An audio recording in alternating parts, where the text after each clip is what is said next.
is a writer for the Win and HoopsHype. We welcome Bryan Kalbrosky onto Hoopsology. How's it going, Bryan? I'm good, man. I'm glad to be here. Looking forward to chatting with you guys and appreciate you having me on.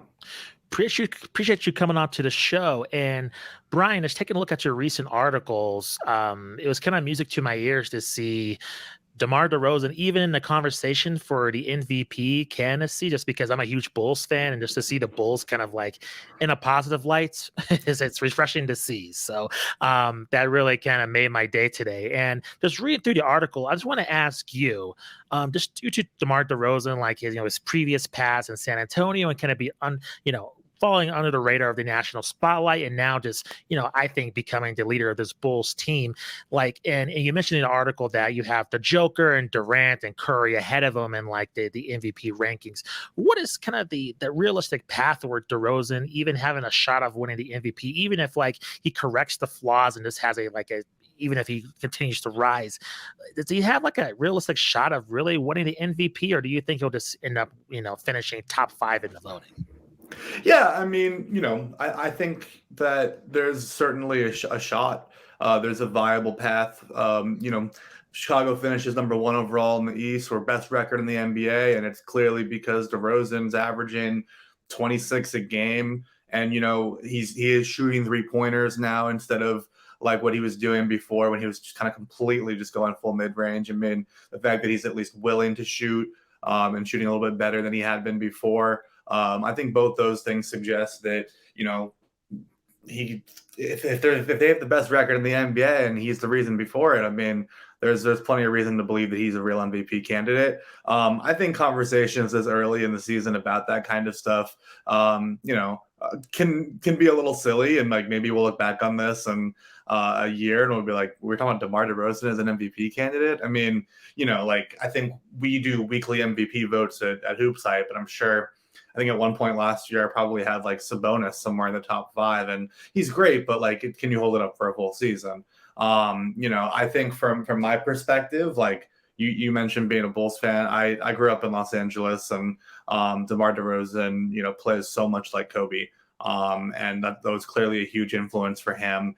And so I really enjoy watching DeMar DeRozan play. I think it's great that he embraces a different style of basketball than a lot of his peers. And I'm excited to see what the Chicago team does, because I actually felt they had the best offseason among the teams that made moves in the offseason. I think they made so many positive strides in the right direction to improve that defense too. I mean, both Alex Caruso and Lonzo Ball have long been so underrated on that side of the floor. So I was really excited to see what Chicago was going to do this year. And, they came out swinging last year to get Vucevic, and they're keeping that momentum alive this year. So what do you think the Bulls' ceiling is in the East? It seems like the conference is better, but at the same time, we have a little bit of just weirdness going on, at least in the beginning of the season, with the Wizards being on top of the conference and the Bucks being like mediocre, and then the Hawks struggling. And then we have the whole situation with the Sixers, with Ben Simmons. We don't know what's going to happen with that. And you have, like you mentioned, with the Knicks, improving, and like with the Chicago Bulls.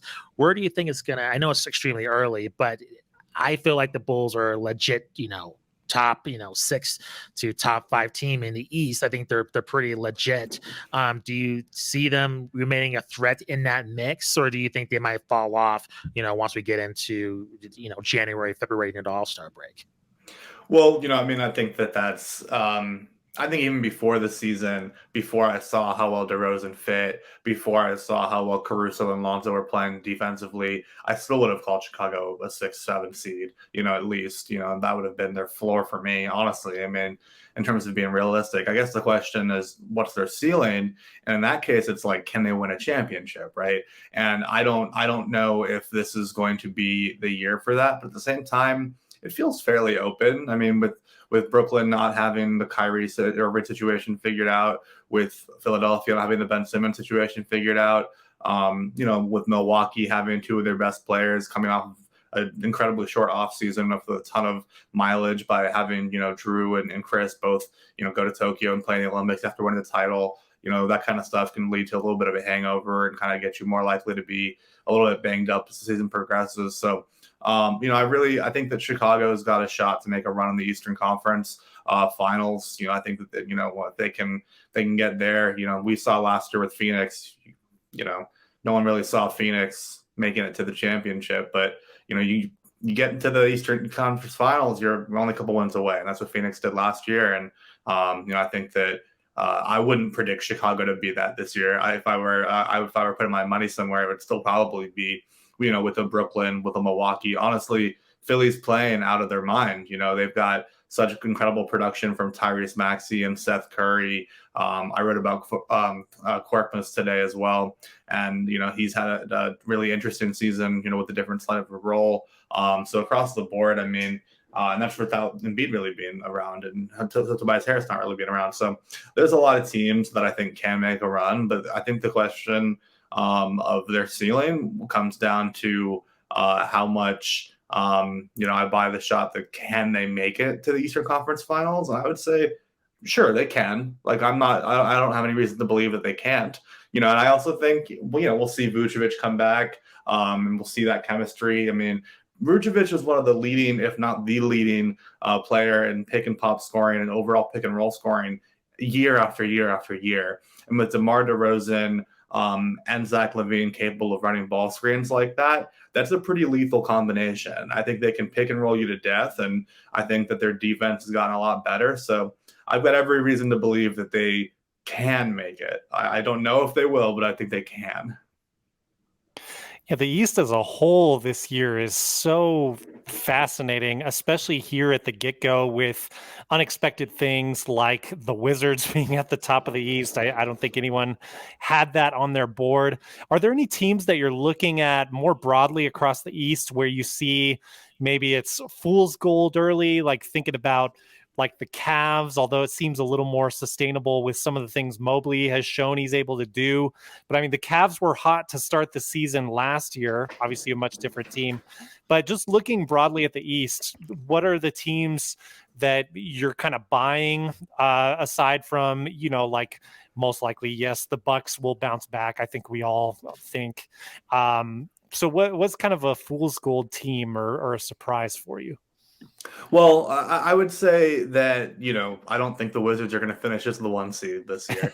Sure. That's kind of the obvious answer off the shelf. I do like Washington. I do like what they've done a lot. I think that surrounding Bradley Beal with role players and guys who can elevate the play rather than ball dominant guards is a great way to maximize, his potential. And I also think that, they got the Lakers defensive unit, in KCP in that trade for Westbrook too. So I think that was a great way to improve some of their perimeter defense by getting Kentavious Caldwell-Pope. And, I think I always felt that, like Jordan Clarkson before him and like Julius Randle before him, leaving the Lakers has tended to lead to some good things for players. Brandon Ingram as well.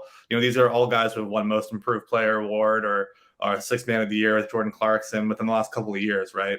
And all of them did that after leaving the Lakers. And, LA is a tough place to play. And I think that Kuzma is showing that he, has obviously gotten a little bit better this year too. He seems to be playing, a good brand of basketball. But, for me, like I love Spencer Dinwiddie. I'm based here in Brooklyn, and I've, watched him since he was kind of a fringer player for close. Well, I've watched him since he was at the high school level because I'm from Los Angeles, and then I went to school in the Pac-12. So I've watched him forever. But living in Brooklyn, I've watched Dinwiddie kind of really blossom in the NBA level over the last few years. And I just think he's such a great floor general. I think that the way that he's able to really orchestrate an offense, see the floor, it's hard to stop a guy who can run ball screens who's, so above 6'5". We're seeing that at every level of play. And it's one of the reasons why, LaMelo is as good as he is and why Cade was the #1 pick overall. And I think that, we're seeing that in Washington too, where it's like when you've got that height and you've got that playmaking and his shooting has gotten better and he's just got a good feel for the game. He's a really smart guy. That's a team that can make a real run too.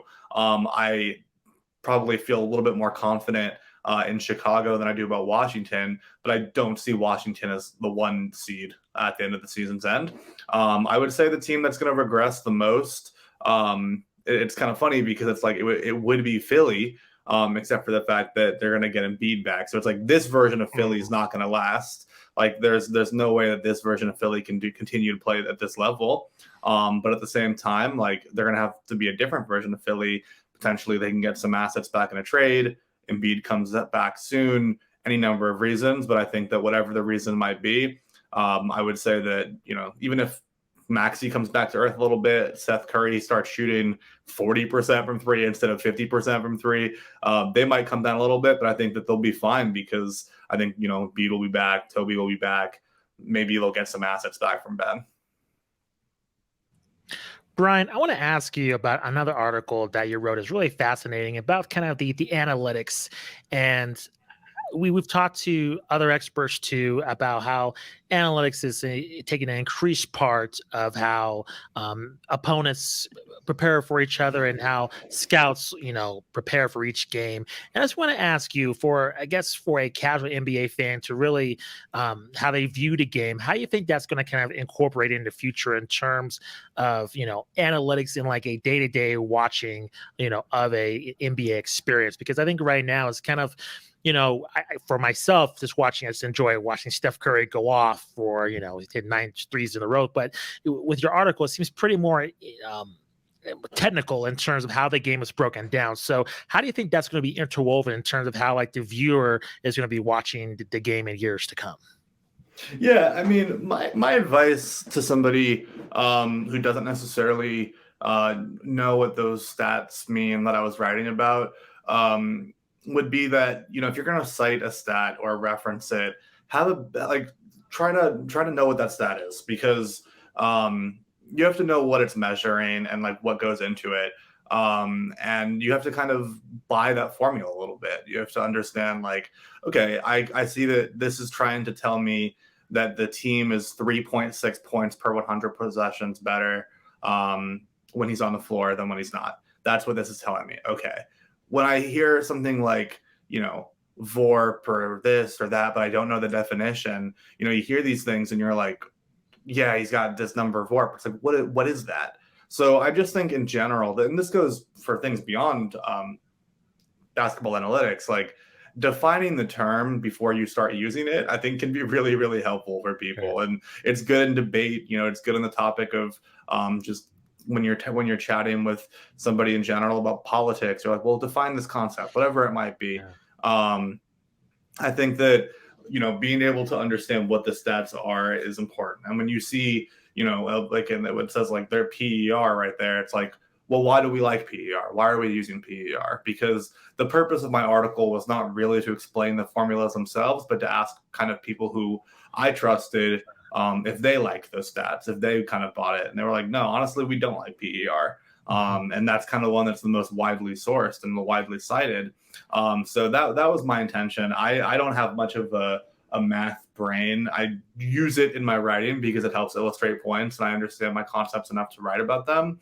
But at the same time, I don't really think that I want to be somebody who becomes overly technical with my writing. And so by that, now I can kind of point back to these stats and be like, this is a trusted stat. So that's why I'm using it, because people like it. But I think that, at the end of the day, like the most interesting takeaway I had from that is one guy who told me that he thinks that the future of stats is going to be more context dependent. So instead of like his PER is catch all one stat is this number, the actual future of analytics is going to be something closer to like measuring playmaking, measuring certain skill sets. And that way, I think you can have a really stronger idea of who a player is without necessarily, watching the games, right? And also, it can help tell a player and learn more about the game, for himself too. And so maybe if you see like, okay, like my passer rating is this low, like I need to maybe work on that more in the gym, or I need to work more on this. And then I think it can help you create a more complete and cohesive team as well. If we started using stats like that, rather than teams that, we'll point to the Los Angeles Lakers, just have a bunch of names that don't necessarily complement each other. So I feel that, having a low usage guy who's a good playmaker next to a guy like, a high usage guy like who's going to score a ton of points, like makes sense. So you want guys whose statistical profiles would match each other up because they have to kind of play on the same floor at the same time. And so that's kind of what I think the future of stats is going to look like. Yeah, it's interesting. One analytic that I see used a lot, sometimes I think it's useful, sometimes not, would be the like per 36 stats.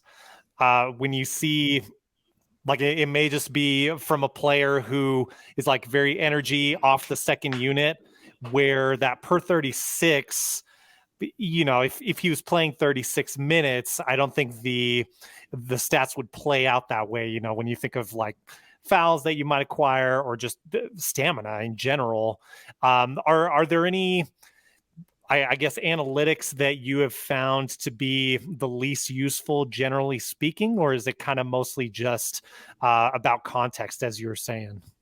Well, one note on the 36 thing that I will say is I study the NBA draft pretty closely. That's my favorite topic. And it's really helpful when you're looking at high school or international tournaments because those sort of things you want to measure guys based off of kind of similar measure, like kind of leveling the playing field based off of playing time, because it's kind of harder to measure playing time, in a FIBA tournament when guys are coming in for shorter bouts or whatever it might be. So if you use it standardized where they're all per 36, including the high volume guys who are already playing 36 minutes, like I find that to be interesting. But in general, it is sort of, it can be misleading to put it that way. For the reasons you mentioned, but in terms of the analytics that I find to be the least useful, this kind of sounds funny, but I think points per game is the one that is the most misleading. I think that Wow. and this is no discredit to someone like Lou Williams, Sure.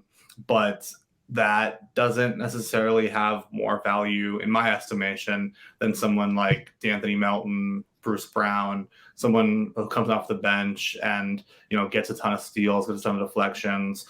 The idea that sixth man of the year tends to always go to the guy who scores the most points off the bench is kind of insane to me, because points doesn't, in my opinion, obviously total points for the team, but when you're shooting the ball 30 times in a game, that means the rest of your team isn't shooting the ball. Like, you have the ball so much. So when you have a chance to elevate the play of players around you, that it might be better for the team to actually get a win. So, you look at someone like Andre Iguodala, and, he's not influencing the game with his scoring, but every single place he's been in his career, it's been better than it was before, and it's gotten worse when he's left it.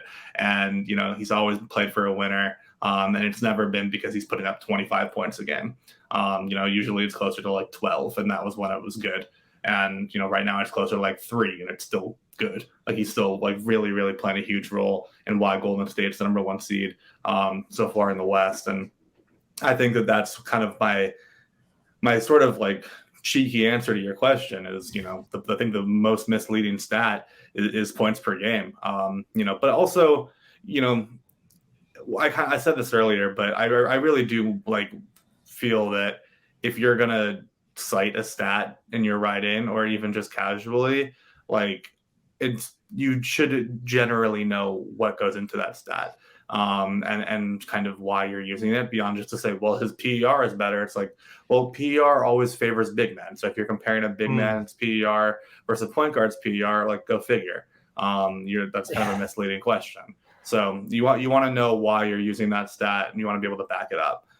So it's maybe fine to compare 2 big men in the same stat like that if you're doing that, but otherwise it's like, what are we really talking about? So that's just sort of my reading the situation is I like the players who tend to play for winning teams, guys who elevate the players around them, the guys who tend to play on teams that have really good defense. A lot of times you could be a huge scorer, huge volume scorer, but if you're giving up just as many points on the other end, it doesn't matter. Yeah, that's fascinating. I love that point.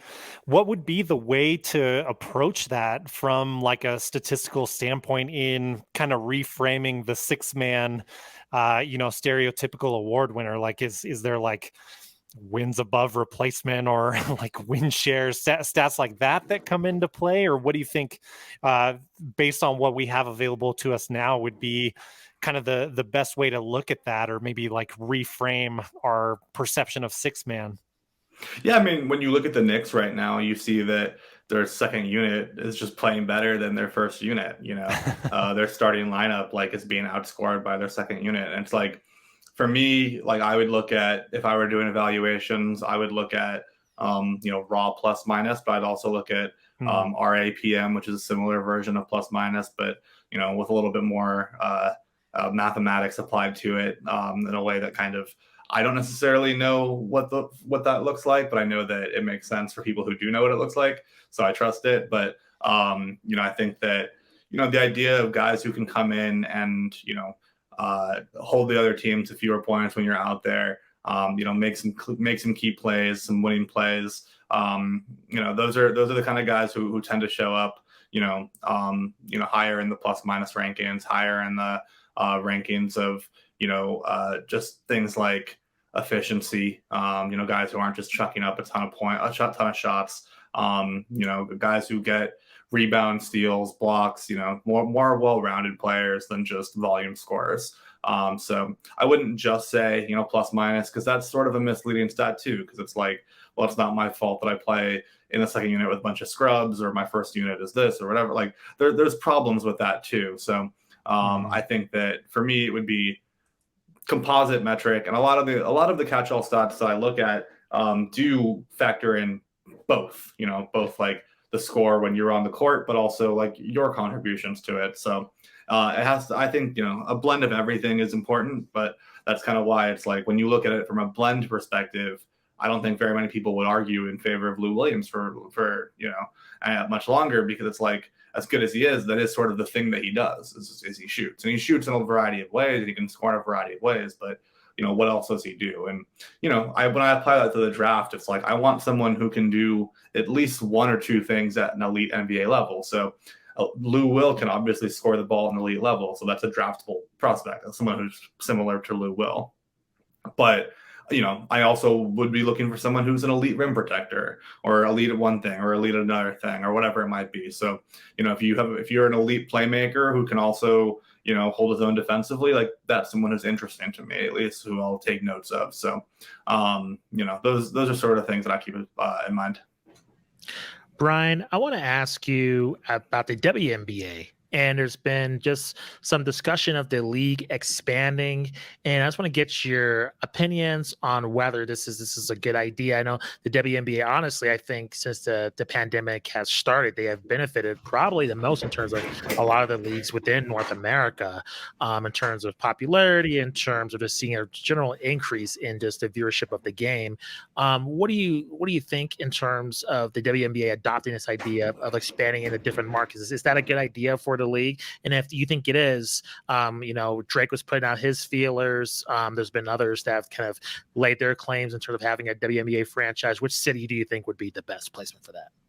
Well, I think for the first place would probably be the Bay Area, just because the fact that there isn't one yet in that area is pretty crazy, especially with the way the Warriors have meant for basketball for the last several years. So that, in terms of destination, would be the leading one. But I wrote an article about how if Drake really wants to see the WNBA in Toronto, he could probably get in on an ownership group. He certainly has enough of that where it's like, WNBA teams aren't extraordinarily expensive, at least, especially if you're just going to be a minority investor. But I think that sort of pedigree would definitely attract the WNBA to wanting to have a team in Toronto. So I think he has the influence to do that. And I wrote about that for the When.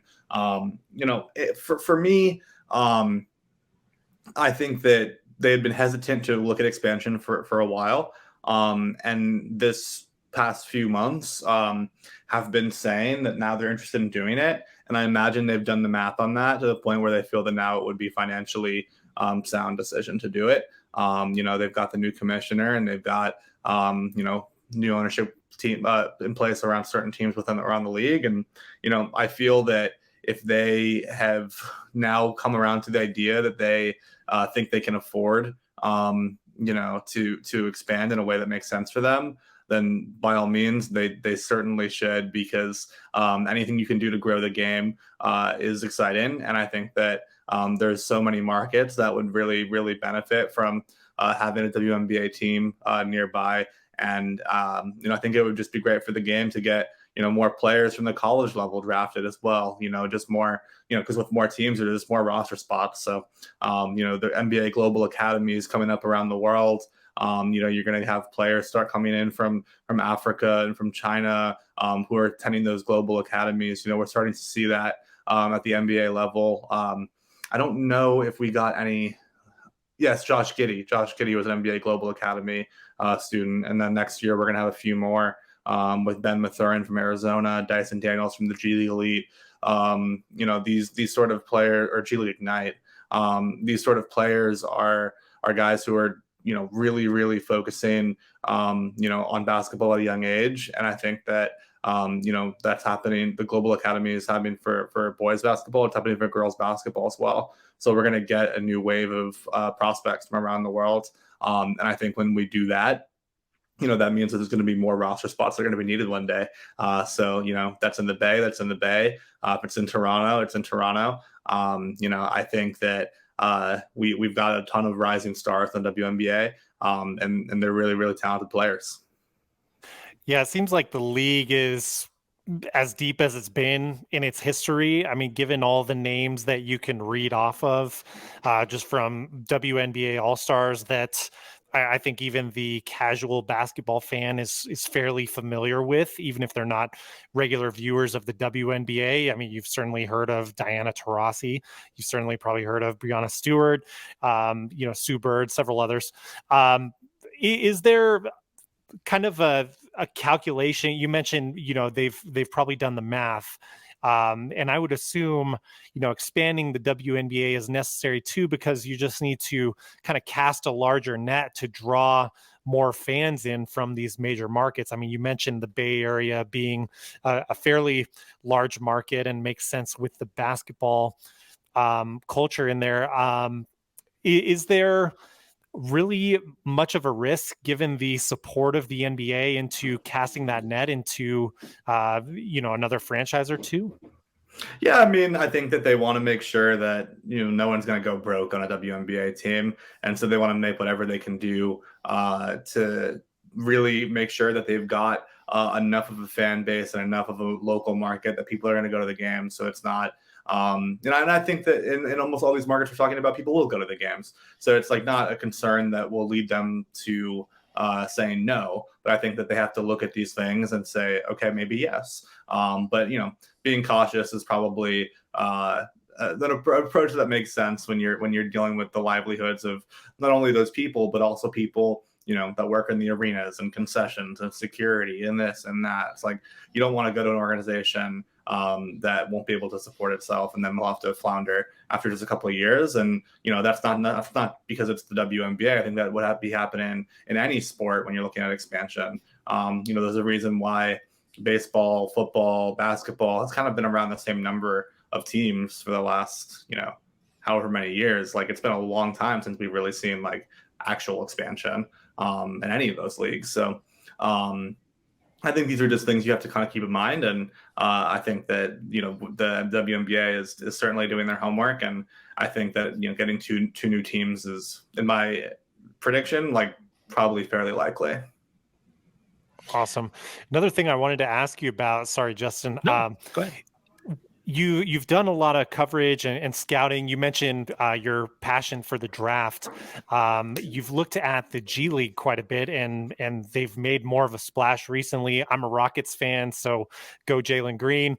What is your perception right now of the G League and where this could go in the next 5-10 years or so? Is there a world? I guess my kind of hope and vision is that the G League provides an opportunity where it helps the most elite players develop their skills and get maybe paid more earlier. and then also kind of helps the NCAA game at the same time, the college basketball game at the same time. But what do you kind of forecast for the next 5 to 10 years in the G League based on what you're seeing now? Yeah, I mean, one thing that I noticed that was really fascinating to me is someone like Marjon Beauchamp, who's on the G League Ignite team this year. He did 4 years of high school in Washington, well, 3 in Washington, 1 in Arizona, all at different high schools. And then after high school, decided to go to one of the training facilities in San Francisco to prepare for the combine instead of doing college basketball. But then the pandemic hit, and that didn't work out, and he had to go home, and he went to community college. Now looking at, he's 20 years old, and he's on, hasn't declared for the draft yet, and he's playing for the G League Ignite team, and I think he's been the best player by a large margin so far this season. So I think that that's kind of an interesting path that we haven't really seen before. As we saw a lot of elite high school players who just wanted to forego college, but for him it was like he kind of already elapsed his eligibility in some ways by doing the training facility that he was doing. And this is a path for him to get back into the game in a way that's really preparing him to get back on track and to get, playing at a high level. But when he came back to Washington after leaving the Bay Area, I know that he was considering walking away from the game completely. And the fact that he's now playing, with the G League and, playing at an elite level, and he's still only 20 years old and is now back on the radars of draft prospects, and all these scouts are taking a look at him all the time, makes a really great path to, get noticed. And, I think for scouts, it's great to have all these players in one place. And, for younger players who have already been drafted, not just the G League Ignite thing, but also when you look at the examples of, just guys who are coming through the G League and grinding it out and getting better. There are guys who are just playing at the G League level now, who are eventually going to be, in NBA rotations, and that'll happen sooner than later. And, I think that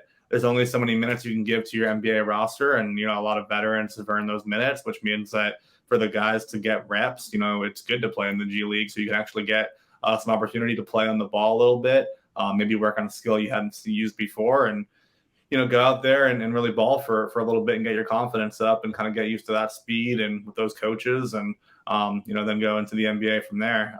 But those are the things that I sort of feel would happen with the G League moving forward. I mean, in terms of it having like a rabid fan base, I mean, it's second tier sport, so like it's never necessarily going to be, like ruckus environment in a G League home crowd. But at the same time, like I think a ton of players have learned a ton about themselves by doing the G League path. I think it's going to be viable path for players to become future pros. And I'm a huge supporter of the G League Ignite program. I think that it's fantastic what they did last year and getting multiple guys picked in the lottery. And I think that we'll see what happens again this year, but I think they've got a few more first round talent coming out, and that's going to be more and more path for players to go down once they've seen it be successful. You're also seeing like Overtime Elite pop up in a lot of ways specifically because of this. So you're seeing that success, and you're seeing other people be like, if they're doing that, we should do something similar too. Bryan, we appreciate you coming on to the show. Please let our audience know where they can find you on social media, and then let us know of any other project, anything else you're working on in the near future as well. Yeah, my social media handle is Bryan Kalbrosky, spelled the way that it's listed whenever you're looking at this. Same name on every platform, and I post a lot of the articles that I write there, not all of them, but enough of them, and just kind of stay tuned for that. I've got some cool stuff coming out soon with some artists that I've spoken to that are making art about sports that I think is kind of interesting, that I'm excited to share. So some of those should be ready fairly soon, and I've got tons of my regular everyday NBA coverage and college coverage and NBA draft coverage, but also just things beyond basketball too for the win. So excited to kind of keep that going. Awesome, Bryan. Thank you very much for your time. Truly appreciate it. Yeah, thank you for having me.